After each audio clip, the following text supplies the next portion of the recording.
No, wait, stop. Gonna have to get a new opening for this one. Completely different. But let's get on with the show.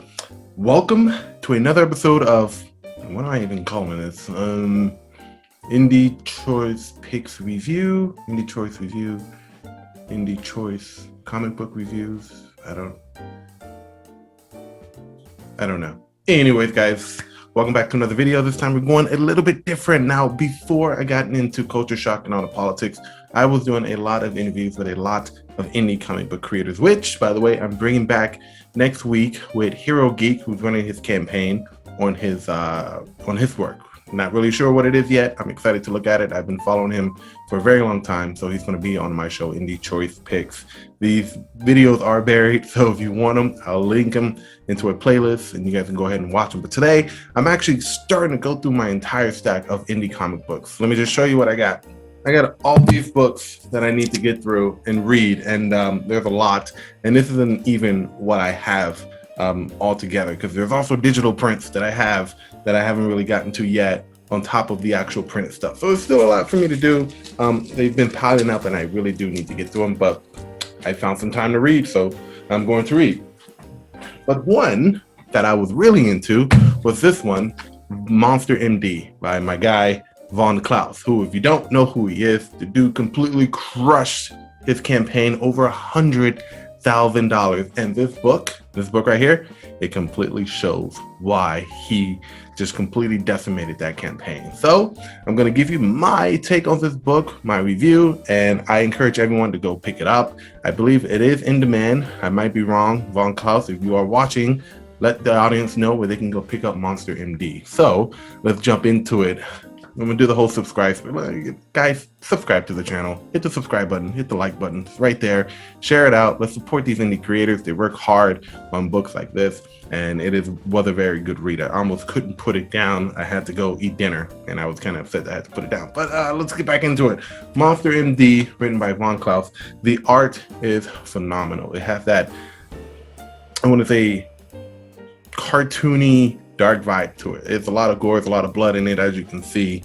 And we have our two main characters on the front of the book, Wyatt Black and his nurse, Heidi. Now, both of these characters, the writer, Von Klaus, did a lot of good things with these characters. They gave them personality, went back on their backstory, why they do what they do, and the reason why Mr. White became a doctor, but, actually ended up becoming a doctor for monsters, which is kind of cool. I remember saying in my interview with him that he kind of reminds me of Dr. House, just he works on monsters, okay? And the monster community, some of them are friendly, some of them are not so friendly, but it is kind of cool how this was put together. It kind of reminds me of that Kitty, I want to say Gravity Falls kind of art, but a little bit more sophisticated than that. So let's jump into the story.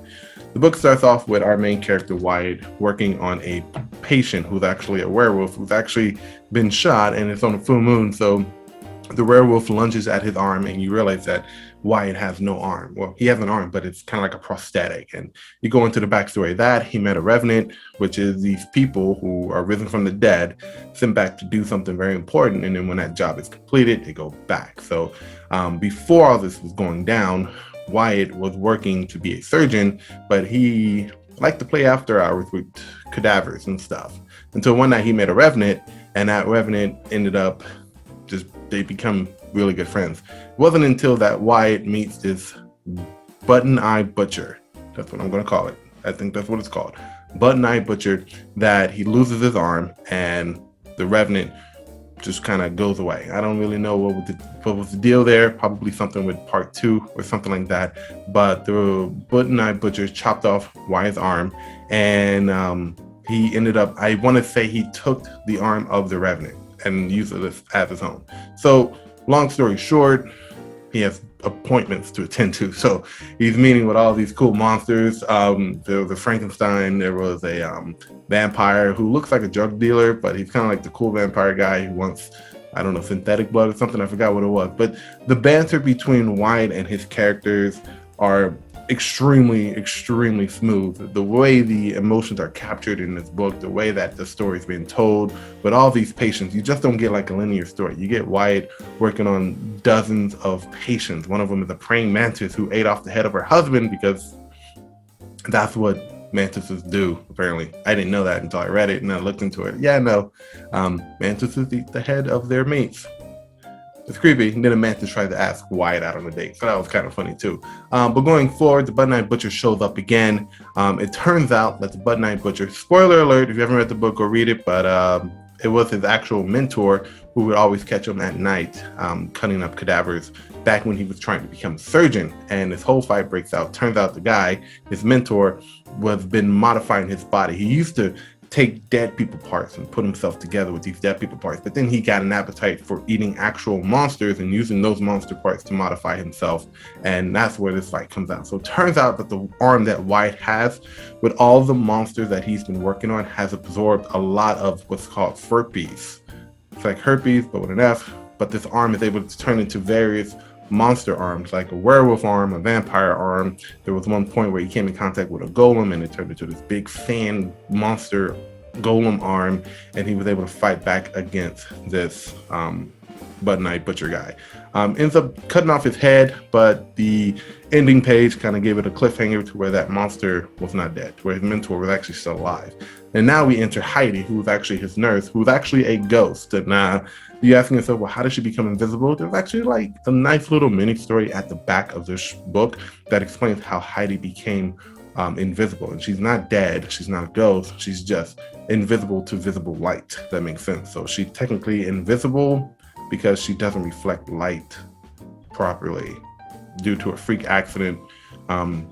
I'm not going to get into, but Heidi's kind of like his rock, his backbone. She's the one that keeps on telling him, hey, you need to keep doing this because you're the only one doing it. These monster people need your help. If you stop, all these monsters are going to die. And so he wants to kind of just leave because every time he's dealing with a new patient, that patient, you know, they're monsters. They always try to eat him. They always try to kill him. And it wasn't until he came across, I don't know, a succumbus, which was a woman, really attractive woman, who had mouths all over and tried to eat him. And he said he wasn't going to do it. He didn't want to do this anymore until they got another alert somewhere. And he was like, I'm done. But Heidi ended up taking the van, and that's when they went into the Bud Night Butcher for the final time. And that's when the final battle come out. So Heidi is actually this very important support character in the book. She helps him realize that this is an important job. You need to do it.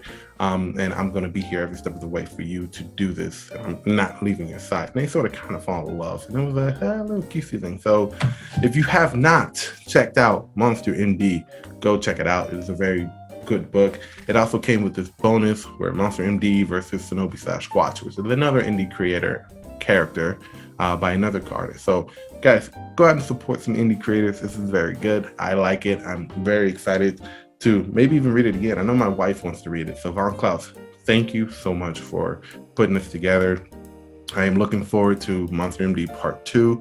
I can't wait to see what you come out with next. All right, guys, that's my review. All in all, I give this book a solid 10 out of 10. Indie creators, they know what they're doing. Go support indie creators. And speaking of supporting indie creators, you can support me. My name is Will at Heroic Studios, if you didn't know that already. And I'm working on my first, well, not my first, an ongoing manga style series called Ultima, The Legend Untold, which you can read for free. It's over on my website, heroicstudiosmedia.com. Go check it out, give some likes. Let me know what you think about it. It will be going into print very soon with the first 6 or 7 chapters that are going to be crowdfunded pretty soon. So I'm working hard on that. But go check it out. Let me know what you like about it, what you didn't like. And yeah, thanks you guys for watching. Make sure you hit that subscribe button, like, and I will see you next time on another Indie Choice Picks review. Oh, excuse me. On another Indie Choice Picks review show. I really need to work on this name.